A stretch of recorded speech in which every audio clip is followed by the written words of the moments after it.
Hey, my name is David Agumbome, and I'm a PhD student at Delft University of Technology. My presentation is about changes in the rainfall pattern in the semi-arid zone of West Africa, with a special focus on dry spell occurrence during the growing season. But before going into the details of this study, I would like to start with the background and the motivation of this analysis. Africa is especially 2 times more vulnerable than any other region in the world.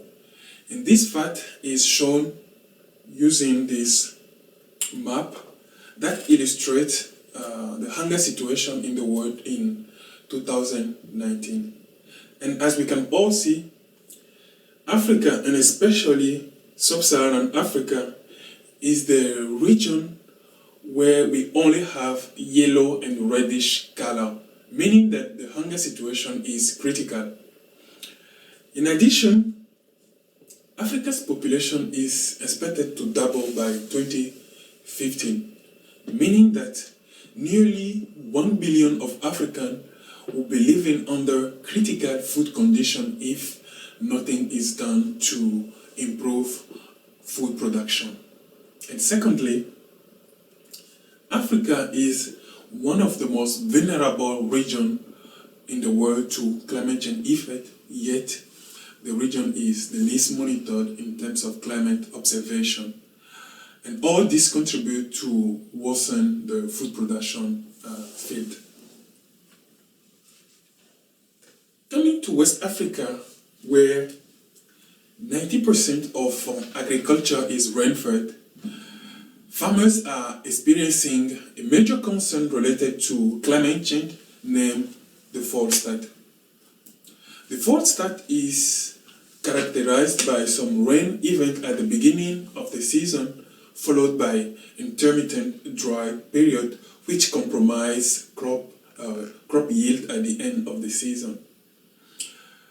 This woman that we met during our last field trip in northern Ghana, standing in her tomatoes farm, stressed out by drought, is one example among millions of farmers in Africa who rely on indigenous knowledge to know how and when to start sowing, and therefore fail to cope with the current climate condition.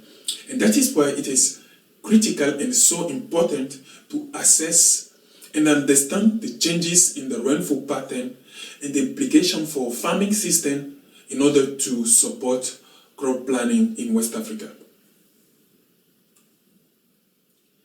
Data scarcity is again another major problem, despite the fact that many projects have worked recently to install more weather stations across the continent. But yet, there are many regions that are uncovered, and the few weather stations that are available are unevenly distributed. In such conditions, remote sensing products are the main alternative. In the context of this study, we will focus on 7 remote sensing products that are widely used in Africa or that combine multiple sources of input, including gauges observations.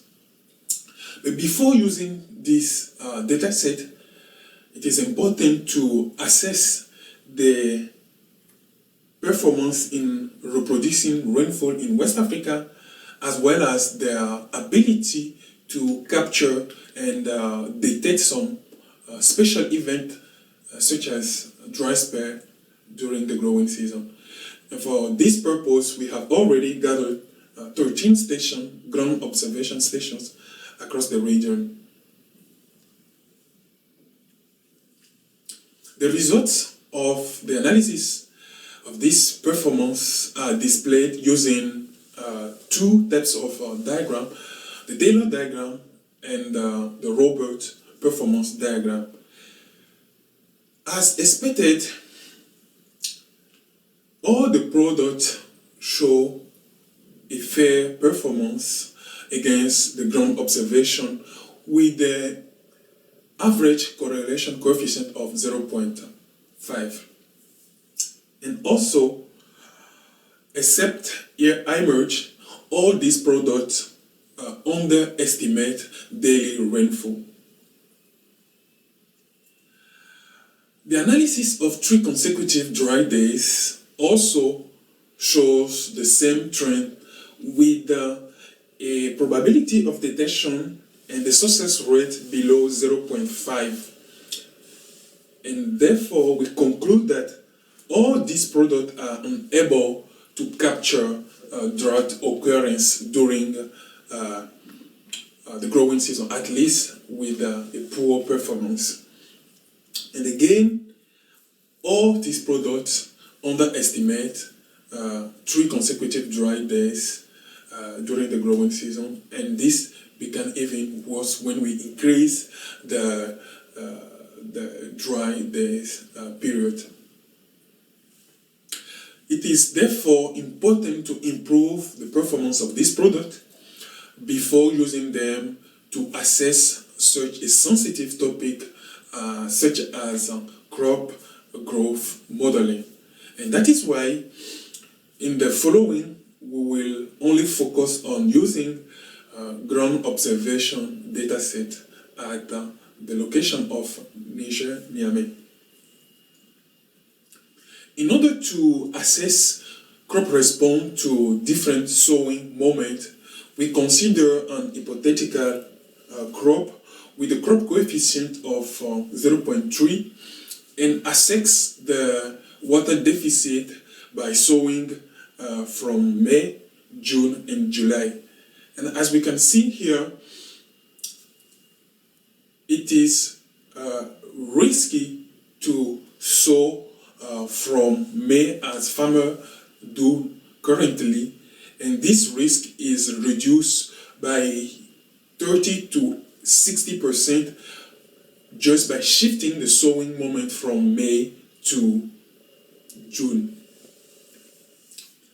And that is why it is important for the next step to critically assess how crops respond to different sowing moment and drought occurrence during the growing season by using crop modeling such as the aqua crop and the crop water, or maybe different model, and also to expand this analysis toward the other station that we have at hand. It is also important to improve drought analysis and drought detection of the remote sensing product that we have by using machine learning tools, and therefore use them at the end to cover the whole region and perform this analysis. And these are the perspectives that we have for the next step of this study. Thank you for your attention.